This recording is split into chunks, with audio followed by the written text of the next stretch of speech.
వందనాలు. అలాగే ఇక్కడ మన మధ్యలో ఉన్న దైవజనులందరికీ కూడా నా హృదయపూర్వక వందనాలు. ఎలీషా గారిని చాలా రోజుల తర్వాత చూస్తున్న దేవునికి మహిమ. ప్రియులారా, ఒక 23 సంవత్సరాల క్రితం నాకు కూడా వివాహం అయింది. అయితే 2 మాటలు చెప్పి నేను వాక్యంలోకి వెళ్తాను.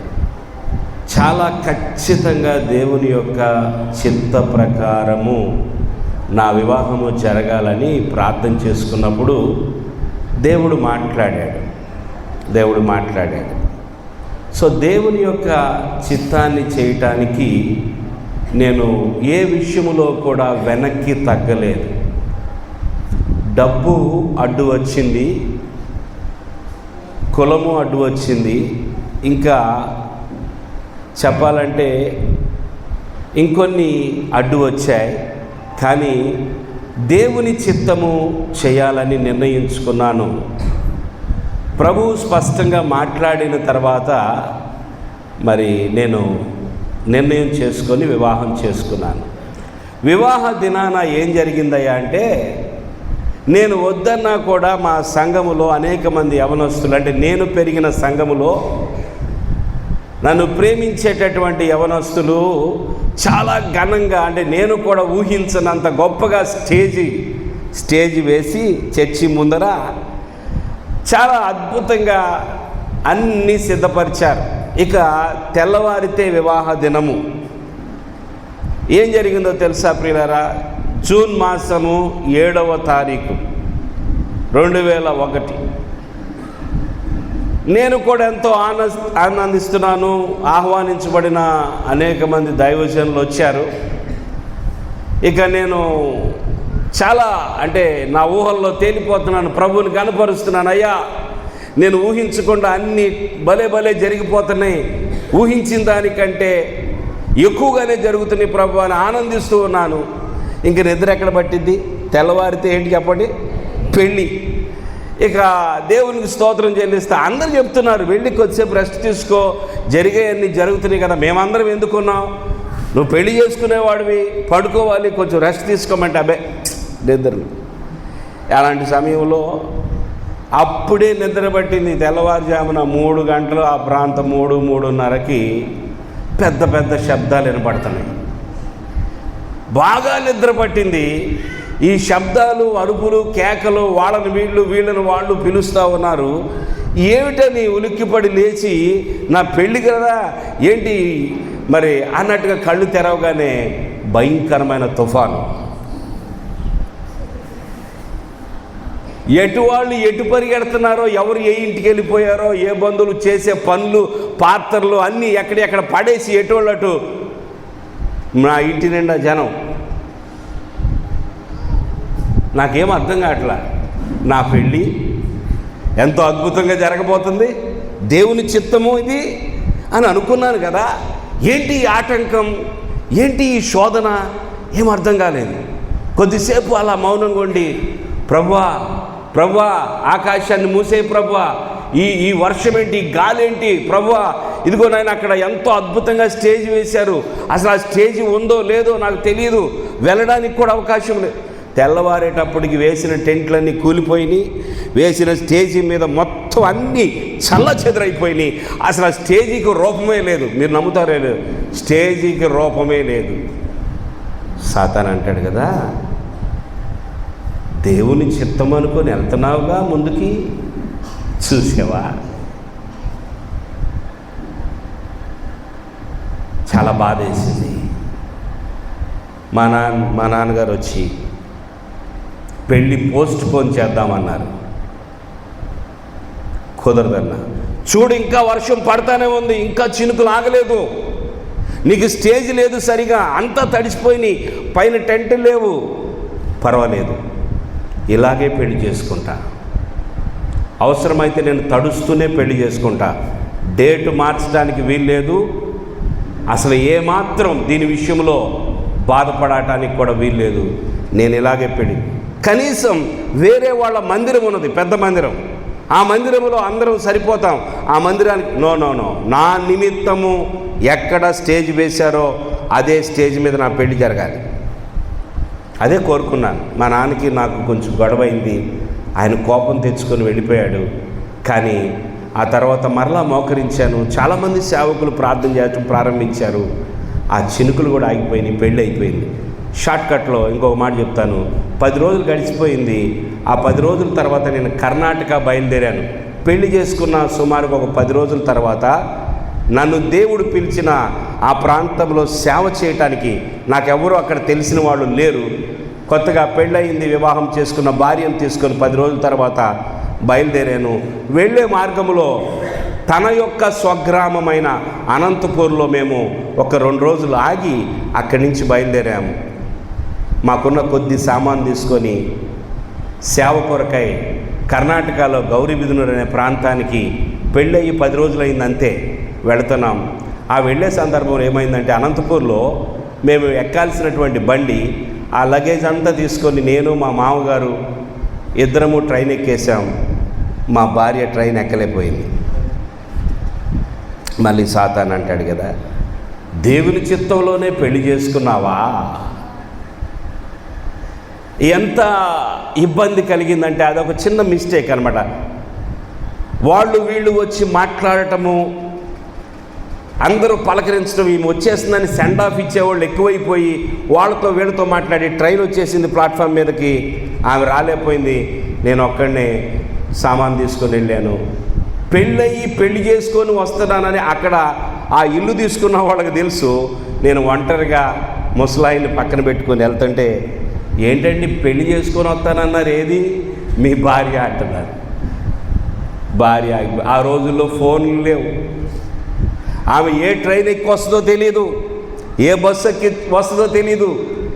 ఏంటి ఈ శోధన, ఏంటి ఈ శోధన?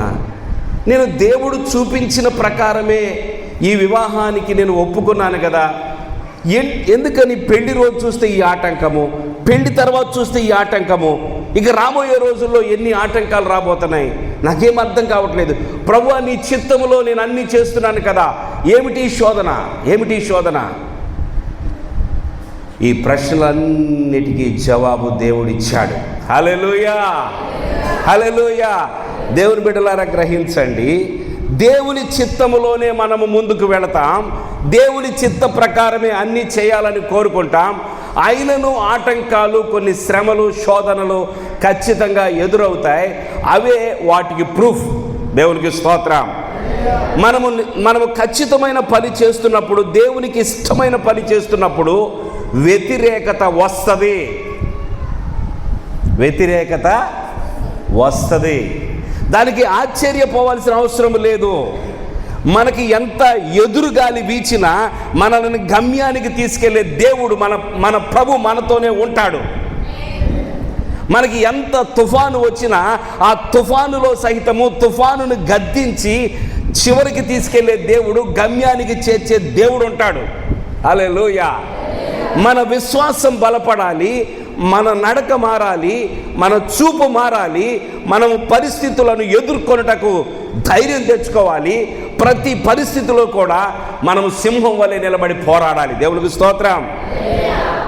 నాకు పెళ్లి రోజు నుంచి మొదలైతే, ఇక్కడేమో పెళ్లికి ముందే మొదలైంది. అందుకని ఈ మాటలు చెప్పాను. దేవుడు నమ్మదగిన వాడు. హల్లెలూయా. దేవుడు ఎవరండి? ఆయన కంటే నమ్మదగిన వారు ఇంకెవరున్నారు? గనుక ఎప్పుడూ కూడా సాతాను మాటను తీసుకోవద్దు. వాడు అంటాడు పక్కనే ఉండి, చూసావా నీ పెళ్ళంతా డిస్టర్బ్ అయిపోయింది, చూసావా నీ పెళ్ళంతా డిస్టర్బ్ చేసాను, చూసావా నువ్వు కాపురానికి వెళ్తున్నావు, నీ భార్యను తీసుకొని వెళ్ళాలి, నీ భార్యకి ట్రైన్ మిస్ అయిపోయింది, చూసావా ఈ నష్టం ఎలా జరిగిందో చూసావా? అపవాదిని ఎదురించుడి. గట్టిగా చెప్పండి. అప్పుడు వాడు పారిపోతాడు. దేవునికి స్తోత్రం. మనం ఎవరు దేవుని బిడ్డలారా? పోరాడేవాళ్ళం, ఎదిరించేవాళ్ళం. క్రైస్తవ జీవితం అంటే చేతులు కాళ్ళు కట్టేసుకొని, అమ్మో అయ్యో ఇంకేముంది, నా పని అయిపోయింది, నేను ఇంకేమి చేయలేను, నేను వెళ్ళలేను, ముందుకు వెళ్ళలేను, నేను చెయ్యను, నాకు వద్దు, అని ఓటమితో వెనక్కి తిరిగే జీవితం కాదు, ఇది పోరాడి గెలిచే జీవితం. దేవునికి స్తోత్రం. ఇది పోరాడి గెలిచే జీవితం. జీవితంలో ప్రతి అడుగు, జీవితంలో ప్రతి సందర్భంలో నిలబడాలి. ఓడిపోయేవారిలాగా పారిపోకూడదు, నిలబడి పోరాడి గెలవాలి. దేవుని బిడ్డలారా గ్రహించండి, ఎన్నో పోరాటాలు వస్తాయి, భయపడాల్సిన అవసరం లేదు. ఈ జీవితం అనేది ఒక యాత్ర. ఈ యాత్రలో ఎన్నో స్టాప్స్ ఉంటాయి, ఎన్నో సందర్భాల్లో ఒక్కొక్క చోట ఆగాల్సి వస్తుంది, మరలా ప్రారంభించాల్సి వస్తుంది, ఆగాల్సి వస్తుంది, ప్రారంభించాల్సి వస్తుంది. భయపడొద్దు, గమ్యానికి చేర్చే దేవుడు నీ చేయి పట్టుకొని ఉన్నాడు. నిన్ను నడిపించే హస్తము నీకు తోడుగా ఉన్నది. ఆయన కరుణా హస్తము నీకు తోడుగా ఉన్నప్పుడు నువ్వు దేని విషయంలో కూడా చింతించాల్సిన అవసరం లేదు. దేవుని బిడ్డలారా గ్రహించండి, ఇప్పుడు ఈ రాత్రి మీ గృహంలో, మీ వివాహ జీవితంలో ఎటువంటి శోధనలు ఎదురైనాయో నాకు తెలియదు, ఎటువంటి శోధనలు గుండా మీరు వెళుతున్నారో నాకు తెలియదు. కానీ అన్నీ తెలిసిన దేవుడు ఉన్నాడు.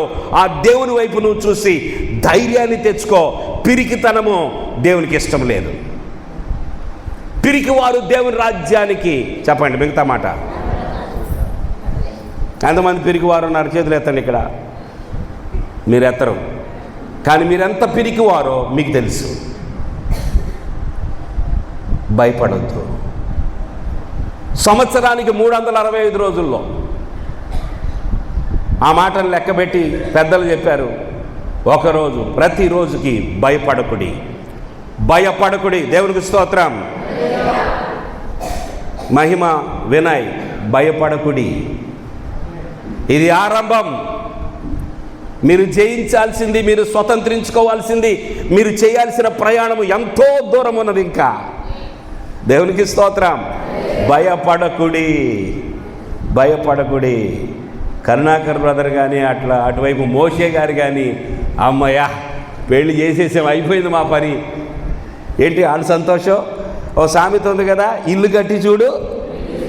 ఏంటి చెప్పండి? ఇల్లు కట్టి చూడు. మోషే గారి సంతోషం ఏంటో తెలుసా? నేను ఇల్లు కట్టేశాను, పెళ్లి చేసేసాను. అది మోషే గారి సంతోషం. కరుణాకర్ బ్రదరు, మాకు ఇల్లు ఆల్రెడీ ఉంది, ఒక పెళ్లి చేసేసాను, ఇంకొక పెళ్ళి ఉంది అని ఆయన ఎదురు చూస్తున్నాడు. నిజమే, ఒక ఇల్లు కట్టాలన్నా పెళ్లి చేయాలన్నా ఏమండి అంత ఈజీనా? ఎంత పోరాటం ఉంటుంది, ఎంత బాధ్యతతో ఉండాలి, ఎన్ని విషయాలను నెట్టుకొని ముందుకు వెళ్ళాలి. తెలియని విషయమేం కాదు కదా. అయితే భయపడకుడి. దేవునికి స్తోత్రం. ఇక ముందుకు భయపడవద్దు, ఇప్పుడు భయపడవద్దు. ఎదురవుతున్న ప్రతి శోధనపై మీకు జయము కలుగునుగాక, మీకు జయము కలుగునుగాక. మరి ఇవ్వబడిన సమయంలో నేను త్వరగా నా వాక్యాన్ని ముగించడానికి సిద్ధపడతాను. దయచేసి ఒక మాట చదవండి. కీర్తనల గ్రంథము 16వ కీర్తన 2వ వచనం. నీవే ప్రభుడవు, నీకంటే నాకు క్షేమాధారం ఏదియూ లేదని. ఎంత మంచి ప్రార్థన! దేవుని బిడ్డలారా, మీరు ఆలకించారని నేను నమ్ముచున్నాను. నీవే ప్రభుడవు. దేవునితో భక్తుడు మాట్లాడుతూ ఉన్నాడు, నీవు తప్ప నాకు ఇక ప్రభువు లేడయ్యా. నీ ఒక్కడవే, నీవు తప్ప ఇక ఎవరూ లేరయ్యా. యేసుక్రీస్తు అందరికీ ప్రభు అని ఉంది, అవునా? ఆయన తప్ప ఇంకెవరైనా ప్రభువులు ఉన్నారా? మీకు ఉన్నారా లేదా? లేరు. దేవుని స్తోత్రం. లేనప్పుడు ఇలా మాట్లాడాలి. ఎలా మాట్లాడాలి తెలుసా? నీవే. దేవునికి స్తోత్రం. నీవే ప్రభుడవు. నువ్వు ప్రభువు గనుక నాకు క్షేమాధారము కూడా నీవేనయ్యా. నీకంటే నాకు క్షేమాధారమేదియూ లేదని యెహోవాతో నేను మనవి చేయుదును. నీవు తప్ప నాకు ఇక క్షేమము, నేను నా క్షేమాన్ని వెతకటం కొరకు నేను ఎక్కడికి వెళ్ళక్కర్లేదు. నా క్షేమము నీ చేతిలో ఉన్నది. నా క్షేమానికి ఆధారము నీవు. దేవునికి స్తోత్రం. నా క్షేమానికి ఆధారము నీవు ప్రభువా. ప్రభువుని నమ్మినటువంటి వాళ్ళారా, ఆయన మాత్రమే మీకు ప్రభు అయితే, వినాలి జాగ్రత్తగా, ఆయన మాత్రమే మీకు ప్రభు అయితే మీ క్షేమానికి కొదువ ఉండదు. నేను ముందుగానే చెప్పాను, ఈ జీవితము అనేది ఒక యాత్ర. ఈ యాత్రలో వివాహ జీవితం అనేది అది మరొక ఘట్టము. ఈ వివాహ జీవితం అనే యాత్రలోకి అడుగుపెట్టిన బిడ్డలకు మరలా చెప్తున్నాను, మీకు క్షేమాధారము ప్రభువే.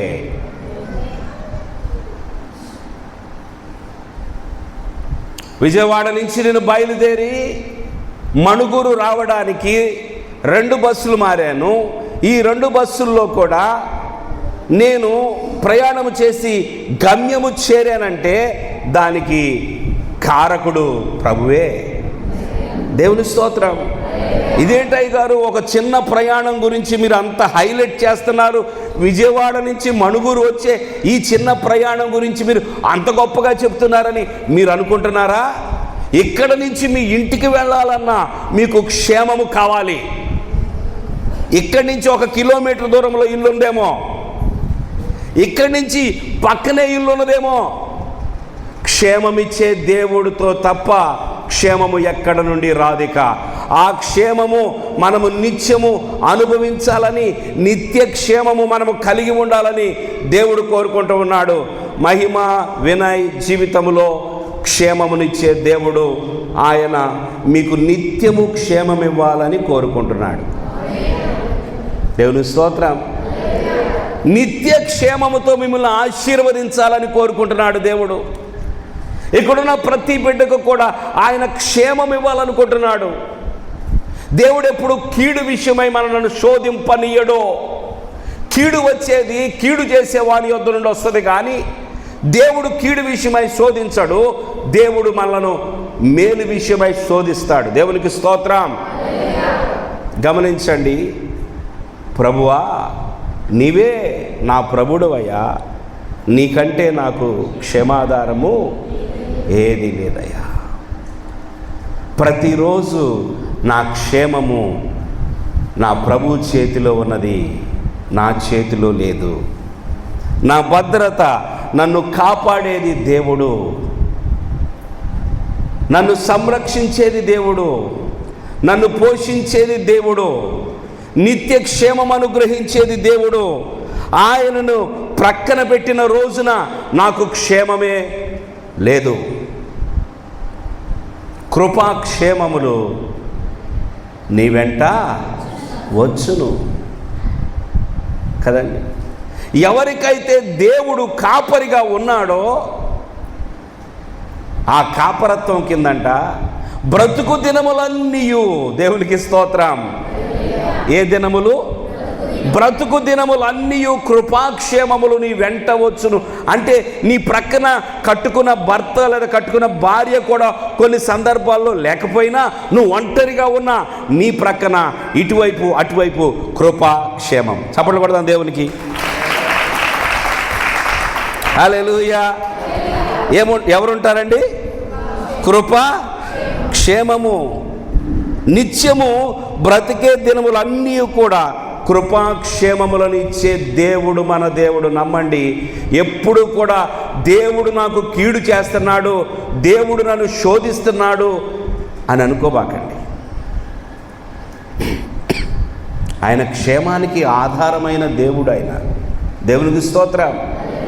శోధించేవాడు, కీడు చేసేవాడు, వాడు శత్రు, దుష్టుడు, దేవునికి విరోధముగా పనిచేసేటటువంటి వాడు, దేవుని బిడ్డలకు విరోధముగా నిలబడాలనుకునేవాడు. వారితో మనము పోరాడి వారిని జయించాలి. దేవునికి స్తోత్రం. ప్రభు అన్నాడు కదా, వారిని నాకు లోబడి ఉండండి, వారిని ఎదిరించండి అన్నాడు. దేవునికి స్తోత్రం. వాడు వస్తాడు గనుక వాడు ఎవరిని మృంగుదునా, ఎవరిని పట్టుకుందామా, ఎవరి కుటుంబాన్ని నాశనం చేద్దామా, చూడండి వాడి పనే అది. అందుకే ప్రభు చెప్పాడు, మనం మెలకువ కలిగి ఉండాలి. శత్రువు ఎలా పనిచేస్తున్నాడో, ఎటు నుండి వస్తున్నాడో, ఏ విధంగా మన మీద దాడి చేయాలనుకున్నాడో వాడిని గుర్తించి వాడిని ఎదిరించాలి, వాడిని గద్దించాలి. దేవుని స్తోత్రం. కుక్క వస్తుంది అనుకోండి మిమ్మల్ని కరవడానికి, కుక్క కరవద్దు, పో పో అంటారా? కుక్కని ఎలా అంటారు చెప్పండి? అట్లా అంటారా? ఎట్లా అంటారు? ధైర్యం లేని వాళ్ళకి కూడా ధైర్యం వస్తుంది అప్పుడు. అసలు నిజంగా కుక్కలంటే భయం ఉన్న వాళ్ళు కూడా అది దగ్గరకు వచ్చినప్పుడు మాత్రము ఎక్కడ లేని ఒక ధైర్యం వచ్చేస్తుంది. దాంతో పోరాడతారు, దీన్ని చంపి పడేస్తాను అసలు. అలాగే సాతాను కూడా ఎదిరించాలి. దేవునికి స్తోత్రం. ప్రతి దానికి భయపడాల్సిన అవసరం లేదు, కృంగిపోవాల్సిన అవసరం లేదు. దేవుని బిడ్డలారా, మన క్షేమము మన దేవుని చేతిలో ఉన్నది. హల్లెలూయా. ఆయనే మనకు క్షేమాధారము గనుక ఆయన చూడండి, యెషయా గ్రంథంలో ఒక మాట చదువుదాం.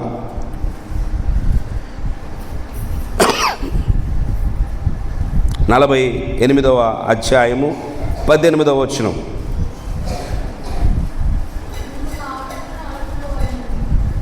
నీవు నా ఆజ్ఞలను ఆలకింపవలెనని నేనెంతో కోరుచున్నాను.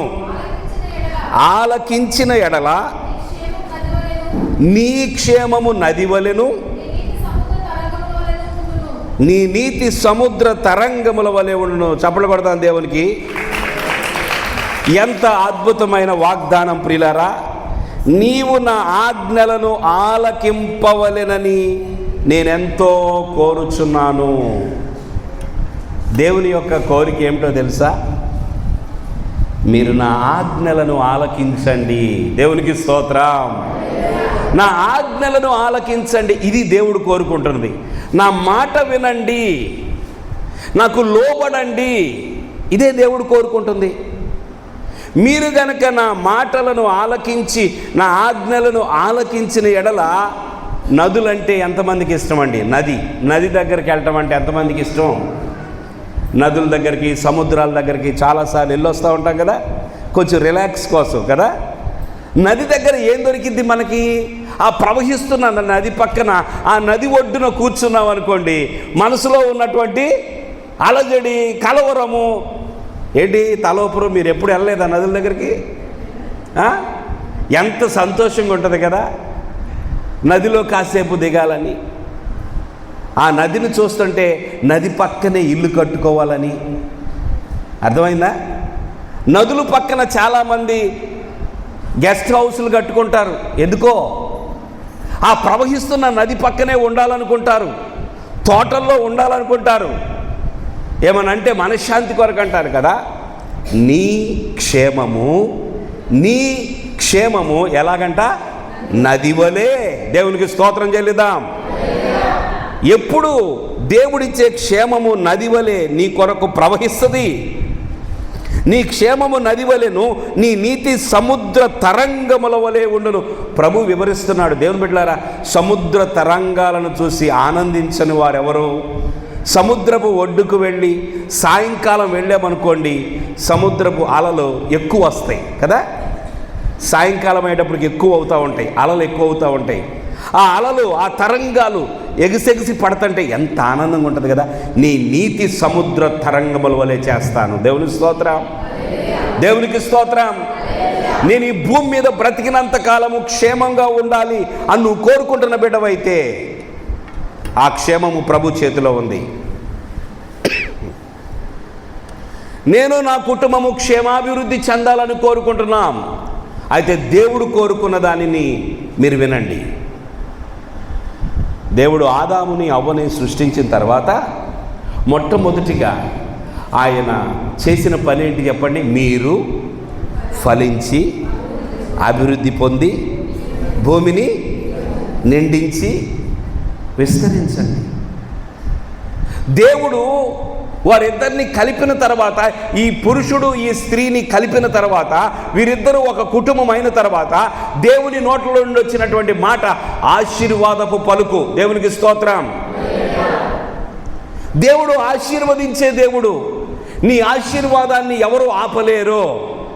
నువ్వు దేవుని బిడ్డవైతే, నువ్వు దేవుని యొక్క ఆజ్ఞలను ఏర్పాటు చేసుకున్న వ్యక్తివైతే, నువ్వు దేవుని కోరుకున్న వ్యక్తివైతే, నీ ఆశీర్వాదాన్ని పక్కింటోడో, నీ ఆశీర్వాదాన్ని బంధువో, నీ ఆశీర్వాదాన్ని ఇంకొక స్నేహితుడో కొట్టివేయలేడు.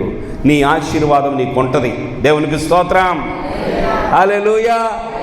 ఎప్పుడూ కూడా ఎవరో నా ఆశీర్వాదాన్ని లాగేసుకుంటున్నారు అనుకోవద్దు. ఆశీర్వదించే దేవుణ్ణి నువ్వు పట్టుకుంటే చాలు. హల్లెలూయా. అంత వ్యర్థం అండి. ఈ లోకం వ్యర్థం, ఈ బ్రతుకు వ్యర్థం, ఈ ఇల్లు కట్టుకోవడం వ్యర్థం, పెళ్లి చేసుకోవడం వ్యర్థం, పిల్లలకి అంట వ్యర్థం. అట్లా అనలేదు కానీ అంత వ్యర్థం వ్యర్థం వ్యర్థం వ్యర్థం వ్యర్థం అనేటటువంటి జ్ఞాని అయిన సొలొమోను సహితము ఒకటి మాత్రం గొప్పగా చెప్పాడు. ఏంటది? ప్రసంగి గ్రంథం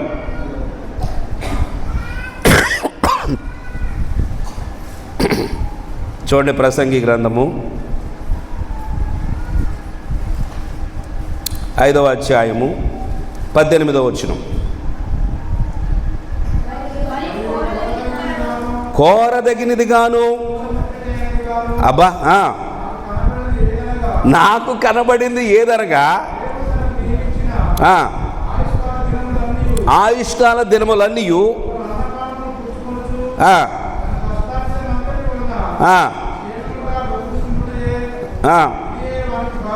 ఏదంట భాగ్యం? ఇదియే వానికి ఏది భాగ్యం? క్షేమంగా ఉండటమే భాగ్యం అంట. దేవునికి స్తోత్రం. అన్నపానములు పుచ్చుకొనుచు కష్టార్జితాన్ని అనుభవిస్తూ బ్రతికినంతకాలము ఆయుష్కాలం అంతయు క్షేమముగా బ్రతుకుచుండుటయే భాగ్యం. ఆమె చెప్పరేంటండి? రాదా మీకు? ఏది భాగ్యం అంటున్నాడు మహాజ్ఞాని? అంతా వ్యర్థం అంటాడు.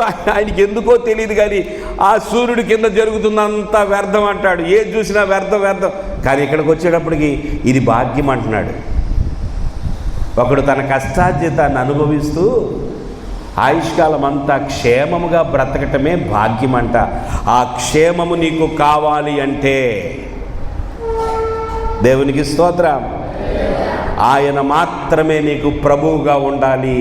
వేరే ప్రభుత్వం క్రిందకి వెళ్ళకూడదు. దేవునికి స్తోత్రం. కొద్దిసేపు నేను దేవుని మాట వింటాను, మరి కొద్దిసేపు మా అమ్మ మాట వింటాను, మా నాన్న మాట వింటాను, మరి కొద్దిసేపు ఇంకెవరి మాటో వింటాను, ఏదో చేస్తాను. లేదు, నువ్వు సమర్పించుకోవాలి నీ జీవితాన్ని. ప్రభువా, ఇదిగో నన్ను ఒక కుటుంబముగా చేసావు నాయన, మేము నిత్యము ప్రభువా నీ సన్నిధిలోనే ఉంటాం. దావీదు ప్రార్థన చేస్తాడు, నీ సన్నిధిలో నా కుటుంబము నిత్యము ఉండాలి. దేవునికి స్తోత్రం. అటువంటి బిడ్డలకు క్షేమము ఉన్నది. తప్పకుండా దేవుడు క్షేమాభివృద్ధిని కలిగించబోతున్నాడు. మీ ప్రయాణం ఎంత దూరం ఉన్నదో మీకే తెలియదు. మీ ప్రయాణంలో ఏమేమి జరగబోతున్నాయో మీకే తెలియదు. ఎటువంటి పరిస్థితులు గుండా వెళ్ళాల్సి వస్తుందో, ఎటువంటి ఆర్థిక పరిస్థితులు వస్తాయో, ఎటువంటి అనారోగ్య పరిస్థితులు వస్తాయో అదన్నీ మీకు తెలియదు. కానీ క్షేమం ఇచ్చే దేవుడు మీతో ఉన్నాడని నమ్మండి. హల్లెలూయా. ఒక రోజంట ఒక యాజకుడు, ఒక శాస్త్రి, ఆయన పేరు ఎజ్రా. ఏం పేరండి? ఎజ్రా. ఆయన ఒక 5,000 మంది ఇశ్రాయేలీలను బబులోను నుండి యెరూషలేమునకు నడిపించాలని ఒక ప్రయాణాన్ని ప్రారంభించాడు. ఆ ప్రయాణం ప్రారంభంలో ఒక నది దగ్గర ఆగాడు. ఎక్కడాగాడు? నది దగ్గర ఆగాడు. ఆ నది పేరు అహావా. ఈ అహావా నది దగ్గర ప్రయాణానికి ముందు అందరినీ నిలిపేసి ఆయన ఏమన్నాడో తెలుసా? మనందరం ఉపవాసం ఉందాం అన్నాడు. ఏమన్నాడు? ఏమండి, ఎవరైనా ప్రయాణానికి ముందు ఉపవాసం ఉంటారా? అసలు ప్రయాణానికి ఏం పెట్టుకోవాలని ఆలోచించేవాళ్ళం మనం కదా. ఇక్కడి నుంచి 4 గంటల ప్రయాణానికి మధ్యలో మన తిండి ఏంటో ఆలోచించేవాళ్ళం. ఈయన అసలు ప్రారంభమే ఉపవాసం అంటున్నాడు. ఏమంటున్నాడు? మనం ఈ ప్రయాణము చేయాలి అంటే సుమారుగా 1450 కిలోమీటర్ల ప్రయాణం. అది క్రీస్తుకు పూర్వము 5వ శతాబ్దములో జరిగిన సంఘటన ఇది. జాగ్రత్తగా ఒకసారి ఈ హిస్టరీ వినండి. అది మీకు మీ ఆత్మీయ జీవితానికి ఉపయోగకరంగా ఉంటుంది. దేవుని స్తోత్రం. క్రీస్తు పూర్వం 500 సంవత్సరాల క్రితం ఎజ్రా అనేటటువంటి ఒక యాజకుడు ఒక 5,000 మంది వరకు మనుషులను బబులోను నుండి ఎక్కడ తీసుకెళ్తున్నాడు? ఇప్పుడు యెరూషలేముకు తీసుకొని వెళ్ళబోతున్నాడు. దానికంటే ముందు ఒక్కొక్క నాయకుడు యెరుబ్బాబెల్ అనే వ్యక్తి ఆయన నాయకత్వం కింద కొంతమంది వెళ్ళిపోయారు. ఈయన రెండో వ్యక్తిగా బయలుదేరుతున్నాడు. ఆ తర్వాత నెహెమ్యా అనే నాయకుడు బయలుదేరతాడు. అయితే ఈ ఎజ్రా గురించి ఆలోచిస్తే ఒక 1450-1500 అనుకుందాం, 1500 కిలోమీటర్ల ప్రయాణం అంటే సుమారుగా మనం ఏం చెప్పొచ్చు, సపోజ్ మీ అందరికీ విజయవాడ బాగా పరిచయం కాబట్టి విజయవాడ నుంచి కలకత్తా కనుక వెళ్తే 1000 కిలోమీటర్లు. అంటే విజయవాడ నుంచి కలకత్తా కూడా కాదు, ఇంకా పైకి వెళ్ళిపోవాలి, 1500 కిలోమీటర్ల ప్రయాణం. అప్పుడు ఆ ప్రయాణము ఎక్కడ చేస్తున్నారు తెలుసా? ఎడారిలో చేయాల్సిన ప్రయాణం. ఏ ప్రయాణం అండి ఇది? ఎడారి ప్రయాణం. ఎడారి అంటే సమృద్ధిగా నీళ్లు ప్రవహిస్తూ ఉంటాయి కదండి. వింటున్నారు అందరూ? జవాబు చెప్పండి. సమృద్ధిగా ఉంటాయి కదా నీళ్లు ఎడారుల్లో, ఉండవా? ఉండవు. చాలా చల్లగా ఉంటుంది ఎడారి ప్రాంతం, ఉండదా? వేడిగా ఉంటుంది. పగలు తట్టుకోలేనంత వేడి, రాత్రి తట్టుకోలేనంత చలి. ఇది ఎడారి యొక్క వాతావరణం. ఈ ఎడారిలో ట్రైన్ ఎక్కి వెళ్తారు వాళ్ళు, అవునా? ట్రైన్ ఎక్కడ? బస్సు మీద వెళ్తారు. బస్సులు కూడా లేవు అప్పుడు, లేవు. కన్ఫామ్గా ఫ్లైట్లో వెళ్ళి ఉంటారేమో. అసలు బస్సుకే దిక్కు లేదంటే ఫ్లైట్ ఎక్కడుంది? ఈ ప్రయాణము కాలినడక. ఎలాగండి? వాళ్ళ సామాను, బట్టలు, పాత్రలు అలాంటివి ఏమైనా ఉంటే అవన్నీ గాడిదల మీద వేసి వీళ్ళు నడుచుకుంటూ వెళ్ళాలి. 1500 కిలోమీటర్లు. ఆ ప్రయాణము సుమారుగా 4 నెలల ప్రయాణం. ఎంత ప్రయాణం అండి? ఈ 4 నెలల ప్రయాణానికి ముందు ఎజ్రా అనే యాజకుడు చేసిన పనేమిటో తెలుసా? ఆయనకి తెలుసు, ఈ 5000 మంది సుమారుగా వీళ్ళని తీసుకొని బయలుదేరుతున్నాను, ఎడారి గుండా వెళ్ళాలి ఈ ప్రయాణము. మధ్యలో బందిపోటు దొంగలు ఉంటారు. ఎవరుంటారు ఎడారిలో? వీళ్ళు తీసుకెళ్లే వస్త్రాలు దొంగిలించటానికి, వీరి దగ్గర ఉన్న బంగారము, వెండి, వీళ్ళు బంగారము, వెండి కూడా తీసుకొని వెళుతున్నారు. ఎందుకో తెలుసా? యెరూషలేముకు వెళ్ళిన తర్వాత దేవాలయము కట్టాలి. అందుకని వీరు అన్ని బంగారము, వెండి, అర్తహషస్త అనే రాజు యొక్క అధికారం క్రింద పర్మిషన్ తీసుకొని ఎజ్రా బయలుదేరుతున్నాడు. ఈ ప్రజల యొక్క క్షేమము ఎజ్రా చేతిలో లేదు. ఈరోజు నేను ఒక తండ్రిని చూసి, ప్రభువా ఏదో పాఠం నేర్పిస్తున్నావయ్యా అనుకో. బస్సులో కొత్తగూడెం వరకు ఒక బస్సులో వచ్చే, కొత్తగూడెం నుంచి మణుగూరు వచ్చే బస్సులో నాకు చివరిలో ఒక సీటు దొరికింది.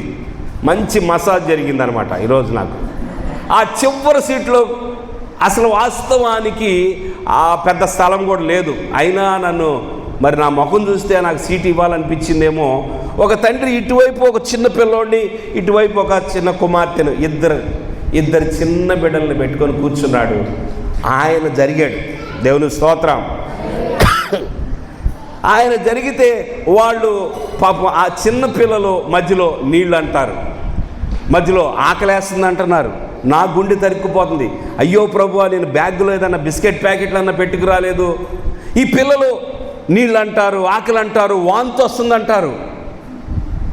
ఈ ఎట్లాగా తండ్రి భరించేది?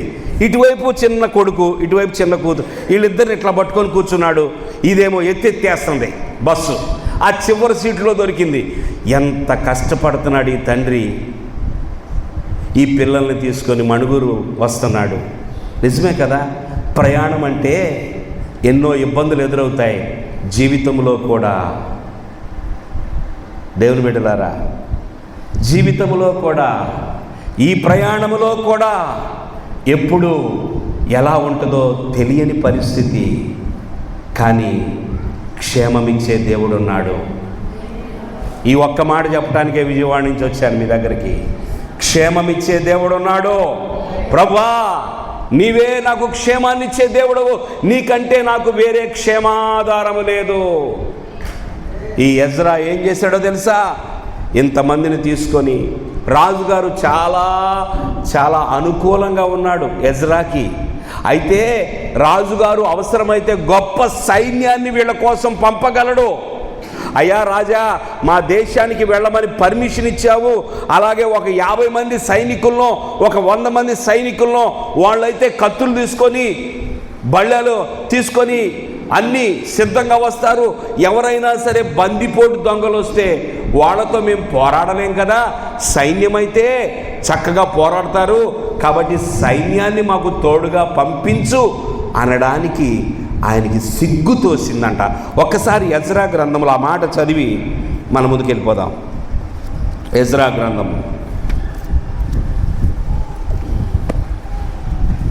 8వ అధ్యాయం 21-22 వచనాలు.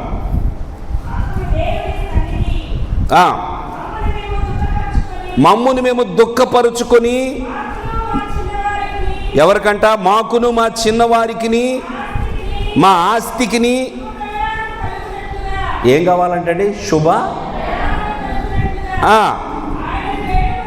వేడుకొనుటకు అహవా నది దగ్గర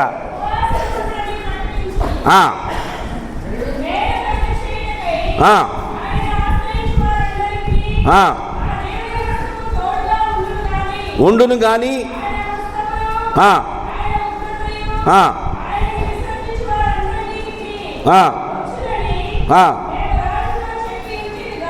గనుక మార్గమందున్న శత్రువుల విషయమై కాల్బలమును రౌతులను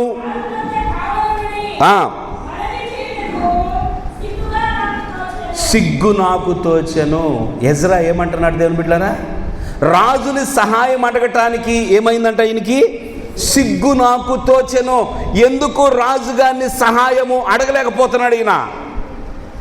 జవాబు అక్కడే ఉంది. ఎజ్రా గనక అడిగితే రాజు సహాయము అనుగ్రహిస్తాడు, గొప్ప సైన్యాన్ని పంపిస్తాడు. కానీ ఎజ్రా మాత్రం అడగట్లేదు. ఎందుకని చెప్పరేంటి మీరు? రాజుతో ఏం చెప్పాడంట ఆయన? ఏం చెప్పాడంట?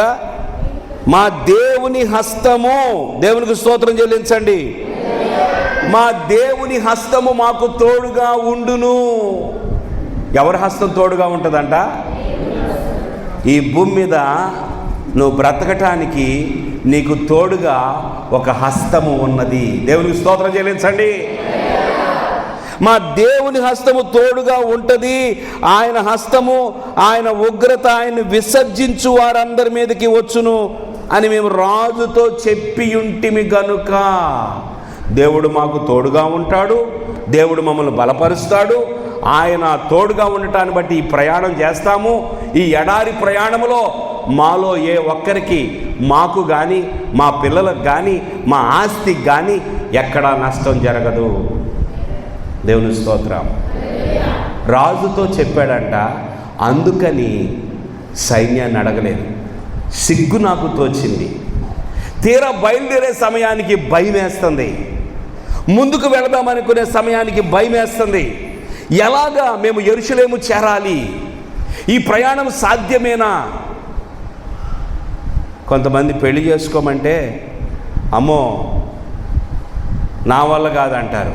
ఏంటంటే నేను కుటుంబాన్ని పోషించలేను, నడిపించలేను, నేను చేతగాని వాడిని అంటారు కొంతమంది పురుషులు.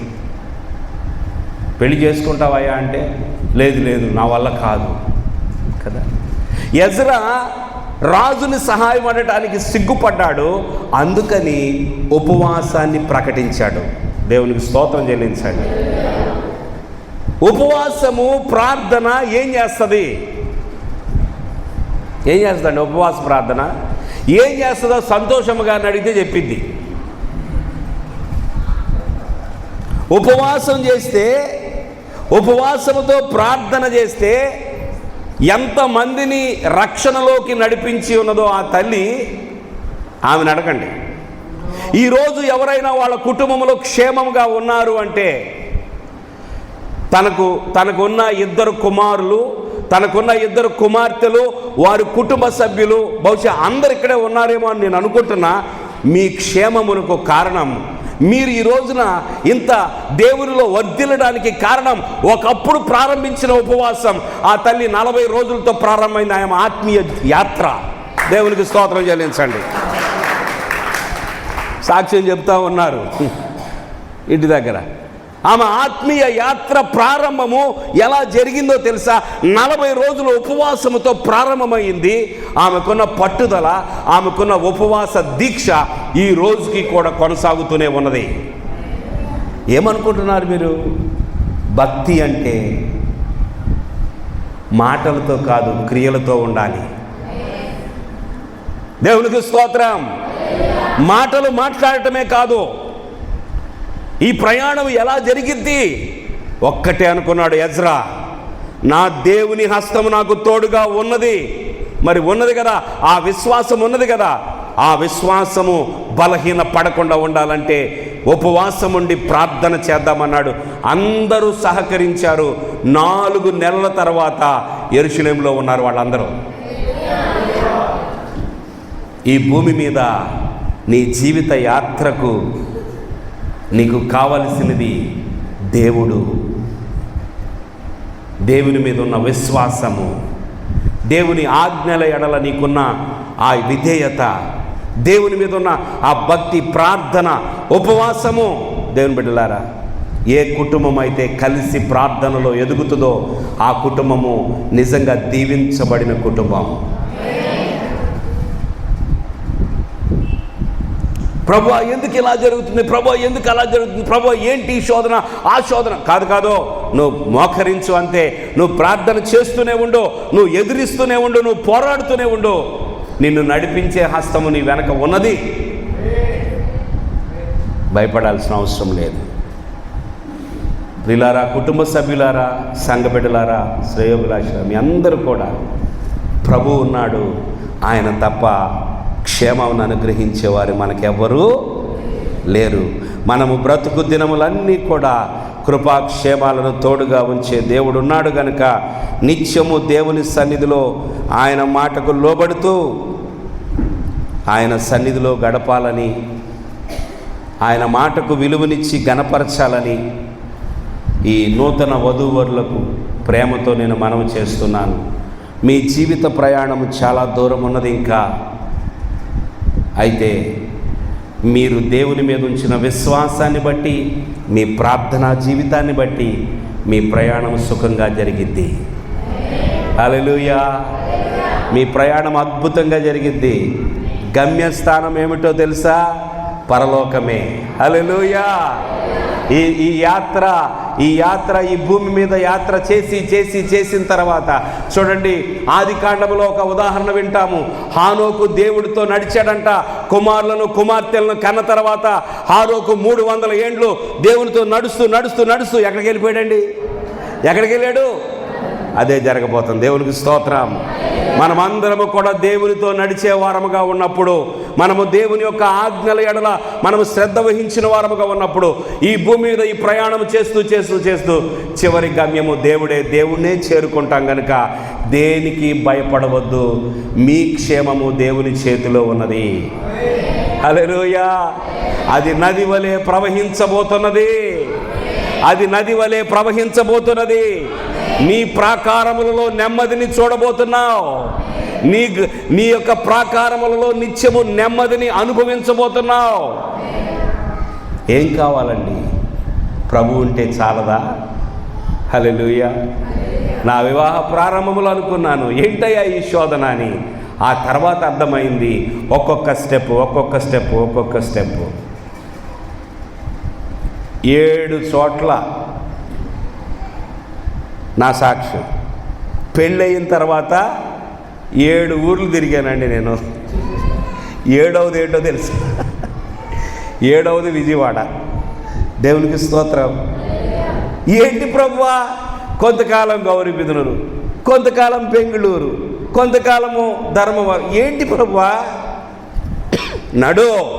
నేను నడిపిస్తున్నా నిన్ను. నేను నిన్ను ఎక్కడెక్కడికి తిప్పాలో అన్ని చోట్ల తిప్పిన తర్వాత ఫైనల్గా నా చిత్తం ఏంటో నీకు బయలుపరుస్తా, అక్కడ స్థిరపరుస్తా. దేవునికి స్తోత్రం. ఫైనల్గా విజయవాడ వచ్చి సెటిల్ అయ్యాను. దేవుడు అద్భుతమైన సేవ ఇచ్చాడు. నేను వెనక్కి తిరిగి చూసుకుంటే నా ప్రయాణాలు ఏంటి ప్రభువా ఇదంతా. అలాగే ప్రభు చిత్తము మరి మహిమ వినయ్ జీవితాల్లో జరుగునుగాక. ప్రభు సన్నిధిలో వారు స్థాపించబడుదురుగాక. ప్రభు సన్నిధిలో వారు నాటబడుదురుగాక. నిత్యము ప్రభువును బట్టి వారు క్షేమము అనుభవించుదురుగాక. God bless you. మీ వివాహ రోజు రాకపోయినా ఈరోజు కృతజ్ఞత కూడికలో మీకు ఈ మాట ఇవ్వడానికి దేవుడు ప్రేరేపించాడు. ఈ మాటను పట్టుకోండి. ప్రభువా, నీవే నాకు క్షేమాధారము, నీకంటే నాకు ఇంకెవరు లేరయ్యా. దేవునికి స్తోత్రం. తల్ల వంచండి. ప్రతి ఒక్కరి కోసం చిన్న ప్రార్థన చేస్తాను.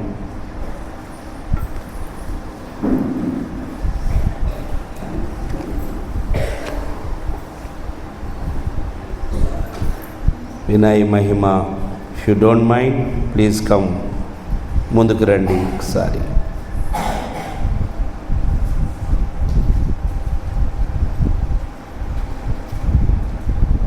అన్ని విషయముల యందు నాకు స్వాతంత్ర్యము